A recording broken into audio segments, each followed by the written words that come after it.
कैसे हो गाइस? आज मैं बात करने वाला हूँ demon slayer infinity castle movie के बारे में। फाइनली ये इंडिया में रिलीज हो ही गई और सच बताऊं तो देखो, मैं तो इसका फर्स्ट डे फर्स्ट शो देख कर आया था, तो इसलिए मैं तुम्हारा बिना टाइम वेस्ट किए अपना ऑनेस्ट रिव्यू देता हूँ। मूवी इतनी इंसेन थी कि मुझे समझ ही नहीं आ रहा कि मैं कहां से शुरू करूं। Animation, sound design, fight choreography सब एकदम परफेक्ट था। देखो, जिन लोगों ने 4DX में टिकट बुक कर दी है उनके मजे आने वाले हैं। टू बी ऑनेस्ट, मैं इस मूवी को 4DX में देख कर आया हूँ और मेरा एक्सपीरियंस बहुत ही सही था। मैं जैसे ही मूवी के स्टार्टिंग में सीट पे बैठा ही था तभी तबाही मच जाती है। लिटरली सारी सीटें हिलने लग जाती है और तुम्हें ऐसा लगेगा कि तुम इन्फिनिटी कैसल के अंदर गिर रहे हो। मुझे लगा था इंटेंस सीन एंड में दिखाए जाएंगे, बट यहाँ तो स्टार्टिंग में ही तबाही मच रही है। लिटरली तुम्हारे फेस पे ऑटोमेटिकली स्माइल आ जाएगी जब तुम 4DX में इस मूवी को देखोगे। बात करूं IMAX वालों की, तो वहां तुम्हें बेटर क्वालिटी मिलेगी। तुम शांति से मूवी एंजॉय कर सकते हो बिना हिले। पर अगर तुम ये मूवी 4DX में देखोगे तो तुम्हें ज्यादा रियलिस्टिक फील होगा। अब थोड़ा कॉन्ट्रोवर्शियल टॉपिक के बारे में बात करते हैं। फर्स्ट पॉइंट है, मैं ये मूवी हिंदी डब में देख कर आया हूं। अब कुछ लोग जापानीज लैंग्वेज में देखने वाले लोग कमेंट्स में अपना ज्ञान पेलने जरूर आएंगे, पर उससे पहले मैं तुम्हें अपना एक्सपीरियंस बता देता हूं। बेसिकली मैंने इंग्लिश डब में टिकट बुक करी थी, वो भी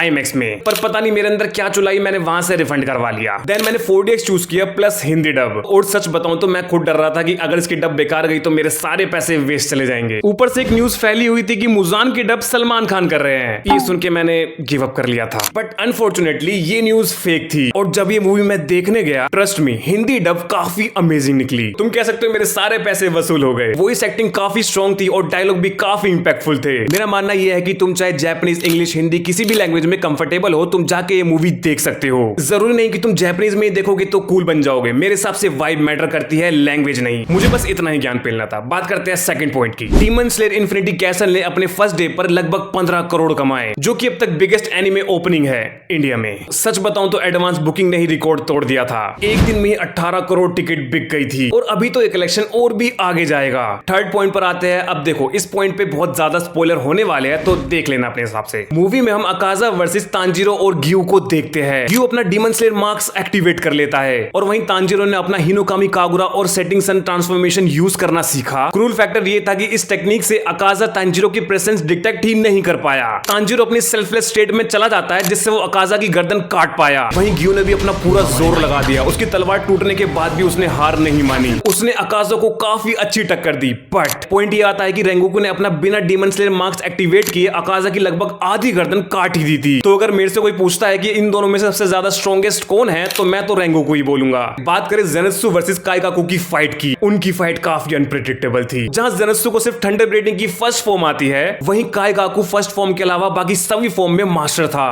पर फिर भी काइगाकू हार जाता है, वो भी जेनत्सु की थंडर ब्रेडिंग की 7th फॉर्म से, जो कि उसने खुद बनाई है। मूवी में लिटरली जेनत्सु काइगाकू की बहुत ही गंदी बेइज्जती करता है। तुम लोग इन दोनों की बातचीत सुन के ये एक नेक्स्ट लेवल और आप फील करोगे। अब आता है सबसे इमोशनल सीन। शिनोबु अपुरमुन 2 के हाथों मारी जाती है। वहीं कनाओ की एंट्री होती है और वो उसे बचाने के लिए आगे बढ़ती है, पर वहीं शिनोबु मरते मरते अपने हाथ से इशारा करके उसको पीछे हटने के लिए बोलती है। अब देखो, जिन लोगों ने मांगा पढ़ी है वो जानते हैं कि ये डेथ वेस्ट नहीं गई है। बाकी मैं तुम्हें इस बारे में सिर्फ इतना ही हिंट दे सकता हूँ। इस मूवी का सेकंड पार्ट 2027 में आएगा और फाइनल पार्ट 2019 में।